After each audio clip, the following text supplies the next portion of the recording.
What's up, y'all? Welcome back to the channel. Tammy Talks here. All right, Ready to Love, Season 8, Episode 7, Ride or Die. If you have not yet subscribed to the channel, I hope that this is the video that changes your mind.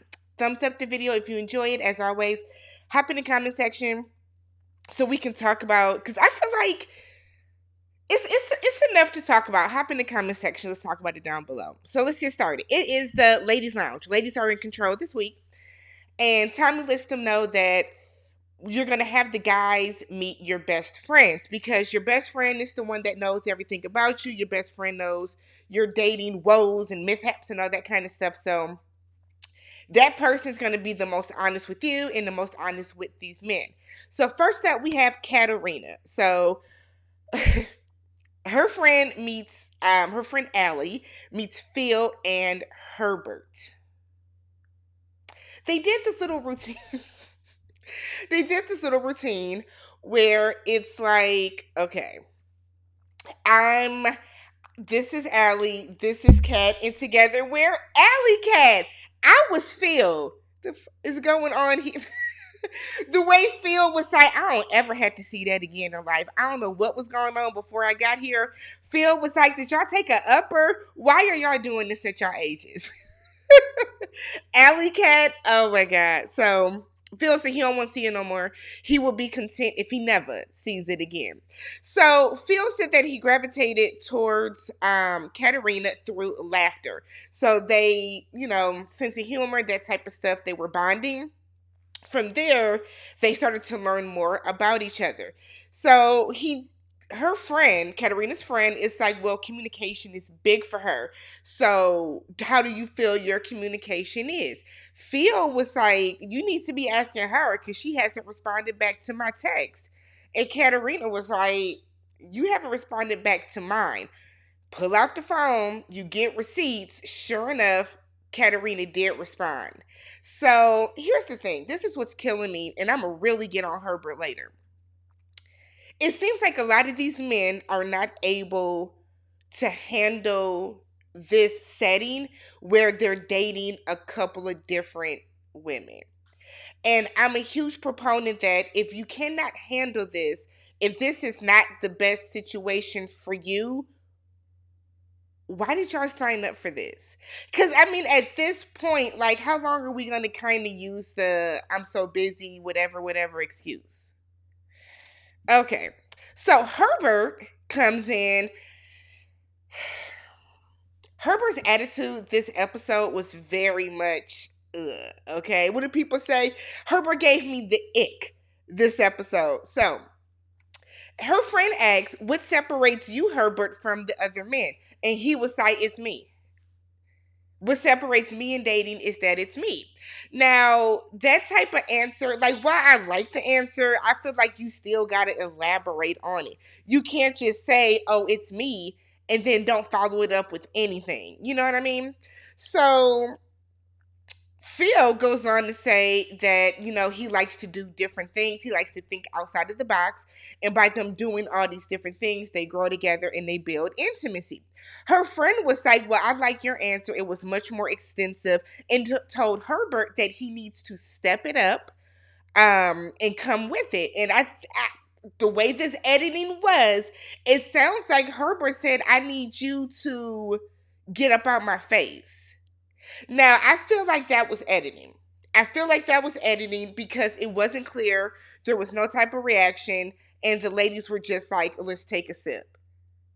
So I feel like that was spliced together, infused in a way to look like it was more drama than it was. Because I know my friends and the friends that I would bring if I was in this situation, and it would not have been a simple, let's take a sip. It would not have been as simple as, let's take a sip of our margarita. Absolutely not. So Herbert then asks, why is Katarina single?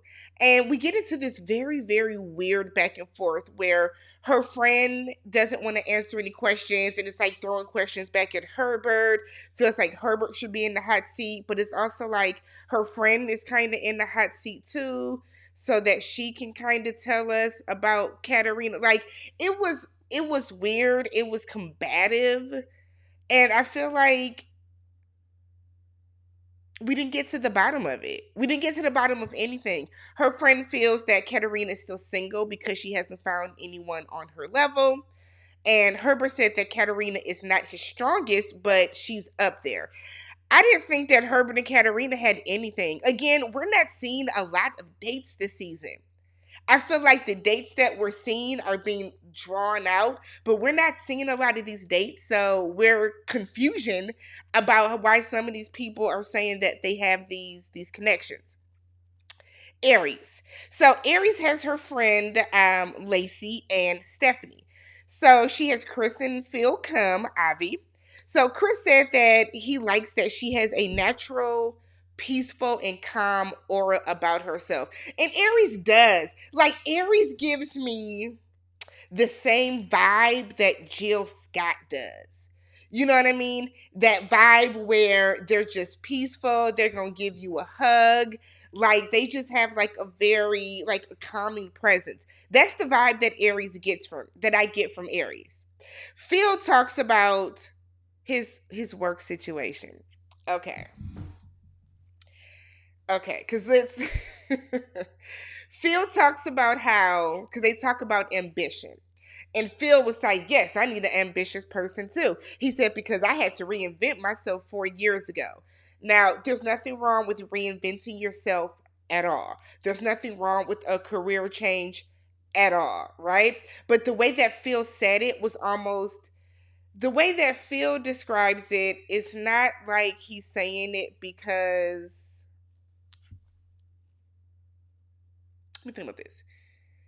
I don't know. I can't explain it. I should have like wrote it out to explain it, but it really seems like Phil I don't say he can't keep down a job, but I almost wonder if Phil is a person that if he's working a job and the smallest inconvenience happens or something happens with that job, he's or that career, he's quick to like change careers very quickly again. And I would be concerned about that too because I kind of feel like once you get to a certain age, you should be like settled in your career. If you want to make a career change, that's cool, make that career change and then like you know what I mean, do it in a way the way that he's like, for 4 months I did this and then I doubled back and I did this and then I worked a 9 to 5 and then I did this. I would be concerned about that too, coupled with the fact coupled with the fact that he said he didn't have like his finances exactly all together on that last date, and that's why Kira was like, does that happen a lot for you? So I don't know, I get a maybe a financially irresponsible vibe from Phil. I don't know. Chris, on the other hand, believes that it is the man's job to provide financial support. So a lot of Chris's traditional Nigerian roots and morals and values and the family life that he has seen and that he knows and that, is a part of his culture, that comes out a lot in the stuff that Chris does. And it doesn't seem to always gel well with these ladies. So Chris thinks that he did better on the date. I think Chris think he did better on the date because he feels that the man should provide the financial support, and then if she wants to work, she can, but she doesn't need to. I think that's what Chris think helped him win, but I don't know. Her friends think that Chris definitely put more thought into his answers, and he did. And then they said that they don't think that Phil will be able to keep up with her. So even though Aries and Phil have undeniable chemistry, is it just enough? Like people always say love is not enough sometimes. Is that chemistry that they have, that connection that she's feeling, is that enough for them to go forward with this? We don't know. I don't know. So we have Janelle. She has her friend Quinn that has been her friend for about since they were 15. She has Quentin and Herbert come. So Herbert brought a present and Quentin looked like mad, like kind of salty. I don't know, it was very weird, like the way the look that Quentin had, he was very intense. Like it's not like Quentin is like a super playful, jokey joke type of guy, anyways. But he was very, very intense and like I think he was trying to go for like sensual, but I don't know. It was Quentin's vibe was weird to me this date. So Quentin is just smitten with Janelle. Like the way he looks at her, he looks like he's ready to pounce on her. Like he's ready to like go in the back and fuck. Is the vibe that he always gets from her. The way he looks at her, like that's the vibe I get from him when they're together. So Quentin is excited and ready for marriage. You know, he doesn't see a problem with wanting to get married. The sooner the better. He's excited about that. He's excited to walk down an aisle and start a life with somebody. Whereas we know Herbert doesn't. So Herbert said that he has differing timelines because Janelle wants to be engaged, you know, by the end of the year. Here's my problem with Herbert. You keep saying that you like for things to go slow. You like for things to go slow. You like to take your time. Why are you on this show? And I've asked this before. Why are you on this show? Because this is a process that is very, very fast paced. It goes very quickly. The same with Married at First Sight. The same with like Love is Blind. Like you're coming onto this show where the process is for you to ultimately meet this stranger and then build a very, very fast connection with them. And I feel like Herbert, I don't think Herbert really likes any of these ladies. And I think he is using the fact that I typically go slow as an excuse. You don't want to be married in the next couple in the next couple years, it seems. You don't. But at Herbert's age, for him to say that he wants a biological child, but he also wants to be married before that happens, wake the fuck up, because that doesn't make sense. It doesn't make sense. Herbert's like what, 40, right? Herbert was in his 40s, if I recall correctly. It doesn't make sense. There's no way. So you can't sit here because I think what some of these men forget is men and women's biological clocks are different. It doesn't make sense, but whatever. Um Herbert then goes on to say that the quality he looks for in women is patience. And it was like that was really shade towards Janelle. And I think she clocked it. And her friend clocked it too. So her friend likes Quentin more at the end of the day. So we get to Lee. Lee has her friend Muffin meet Quentin. Muffin did not understand the assignment. Muffin was so taken aback and like, wow, he's fine type vibe that she didn't ask anything. It was more like two friends just hanging out to be hanging out for the hell of it. So Quentin said that he couldn't get a good friendship story from them. So he doesn't know how they met. He doesn't know like what made y'all become friends because the friend is the party friend and Lee is a homebody. And Quentin was like, okay, so y'all are the party friends. What does that mean? Lee was like, no, no, she's the party friend. I'm home in the bed. So Quentin is a little concerned about the fact that Lee isn't outside, basically. And not like, I'm not saying she got to be outside, but Lee does seem like she goes to work, she works out, she comes back home, and she chills. And while that's cool for some people, that's not cool for everybody because there some people like to be out and do stuff. Homebodies have to be with homebodies, and I feel like more extroverted have to be with more extroverts. You know what I mean? So Lee's gonna have to find somebody that wants to be a homebody for her. Lee also has to get this foundation together. That you were casket sharp in this scene, sis. We can see like the sharp cutoff of your foundation. We have to get it together because it's not like that in her confessionals. So I don't know what today was. I don't know if you put too much powder over it, if you're wearing the wrong shade, the moisturizer didn't rub in, the primer didn't rub in. I don't know, but that was the wrong color. That was the wrong color. Her friend then acknowledges that, you know what, she did not ask the right questions, and you didn't. You didn't. So we get to Sierra. She has her friends Delton and Olivia meet Marie and Herbert. Why are y'all bringing Herbert on all these fucking dates? We ain't seen Herbert talk to nobody but Janelle, and y'all bringing Herbert on every date. I almost feel like sometimes they just want to have multiple men on these. They just want to have multiple men show up so they can say they had multiple connections because it really doesn't make sense. So we get Herbert's there. And Maurier said that he's looking for a relationship and marriage. He wants that. He wants that life. Herbert once again comes across as he's looking for fun. We didn't get a lot out of Sierra's date, really.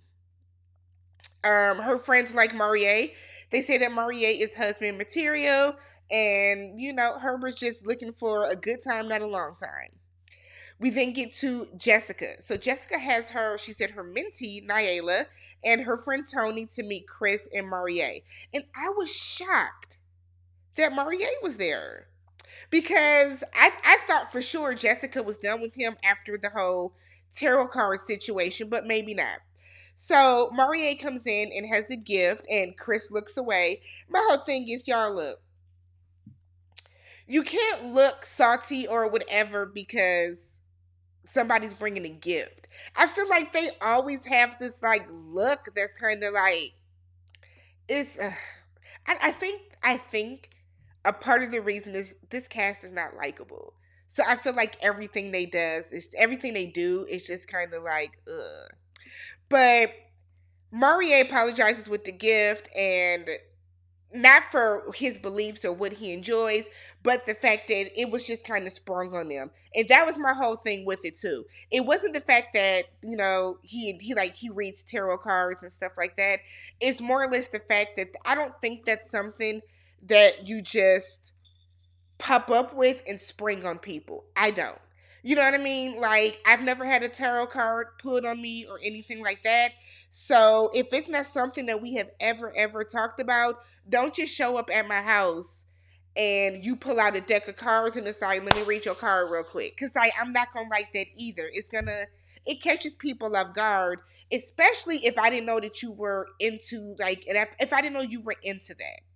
So she accepts it. She's fine. She said, we can move on. They ask Chris, what are the wife qualities that you see in Jessica? That man said, I think she's beautiful. She's a beautiful woman. Stuttered on through it. And it's because Chris does not see wife qualities in Jessica. And that's why he couldn't answer. So he then goes on to say he wants a softer, more vulnerable side of her to start to show out.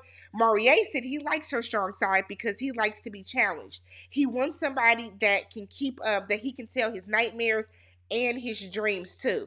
And I said, that is such a, like, wow. I've never heard anybody say that. I want to be able to tell you my nightmares and my dreams. I don't want to be with somebody that I can only tell my dreams to. I want you to be strong enough and solid enough that if I need to tell you some deep rooted shit, like some dark stuff to help me get through, I want you to be strong enough to take that, to handle that, to cope with that, to deal with that. I like that, Maurier. Okay. Basically, her friends like Maurier better, obviously. Jessica said in the confessional, it's time for us to amicably split. Okay, like, sheesh. So we get to the ladies' lounge. They're going around and they're talking about how their dates went with everybody, what their friends thought. So Janelle said that her friend felt that Herbert can't be trusted and is just a smooth talker. Lee said that her friend gave Quentin a bunch of passes and asked nothing she was supposed to. So Lee ain't really got nothing to contribute to the conversation. Jessica said that her friends liked Maurier. Said that Maurier brought a gift. Did y'all see Sierra's face? When Jessica said she got a gift. So then Sierra was like, what am I supposed to do with that? How am I supposed to act with that? Why would he give her a gift and not me?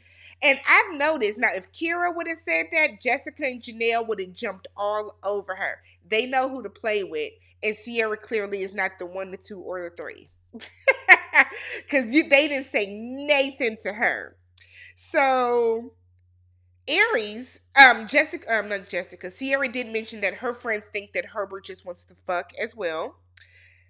Aries said that Chris was more specific on her date, because Jessica mentioned how Chris never gave very direct or clear answers. And Aries was like, he was very specific on my date, very direct, had good communication. So everybody was joking, like, well, did Chris leave your date and go there? He was all talked out, but it was all in good fun. Again, you can tell who Jessica and Janelle are not going to try. And I think it's because Aries is not bothering anybody. And I feel like they know too. Aries don't look like she's the one or the two. Y'all knew who y'all could do that to, and it was Kira, and Lord knows Tequila has some things going on. So finally, Katarina said that Phil lacks communication, and her friend said the same thing about Herbert, and even talks about how Herbert was kind of like back and forth, almost confrontational with the friend. So Tommy lets them know that y'all know what y'all got to do. All right, after y'all do that, pack, because we're going on an overnight trip. So we see Aries take out Chris and Katarina takes out Herbert. So Aries tells Chris that the ladies don't feel that he's direct or consistent. Now, this part I think is important because earlier when the ladies were talking about the guys that they don't see a connection with, Janelle mentioned that Chris does not like when people he doesn't take like criticisms well. He doesn't like when he's challenged. He doesn't like to hear kind of like anything that's not yes, your highness. I mean, when I say highness, yes, your majesty. Remember from Coming to America? That's the vibe that Chris kind of gives. And in this part here, this particular scene, when Aries tells Chris, the ladies just feel that you aren't direct or consistent, Chris immediately is like, well, they need to look in the mirror because maybe they're not transparent. I'm being transparent and being honest. And I'm like, damn, it took you all of 5 minutes to prove Janelle right. That's a bit of a red flag. I hate somebody that I can't say anything to because they're going to take offense to it or be defensive about it. It's the most annoying quality that somebody can have. So ultimately, they decide Chris is still ready to love. Meanwhile, Katarina's with Herbert, tells him that the ladies are getting player vibes from him. Herbert said, look, I've been called charismatic and I just show up as I am. I like people. I enjoy talking to people. They decide that he is not ready to love. And I'd be damned if Herbert looks shocked. Why are you shocked, Herbert? Why are you shocked? None of these dates went well. Not a single one of these dates that you had three. Not a single one went well. You can't possibly think any of them went well. And next week is going to be hell on earth. It looks like, because y'all know how these trips go. These trips always turn into an argument of some sort. So I'm actually going to be out of town next weekend. Going to visit family out of state. So if I do a recap, I won't be on camera. Or I'm gonna end up just not doing, like, I won't have my lights and stuff. So we'll see what happens if I am able to do the recap this weekend. Next weekend. If not, everything can kind of be pushed back. But let me know what you guys thought about this episode. Don't forget to subscribe, thumbs up the video, and I'll catch you guys in the next one. Peace.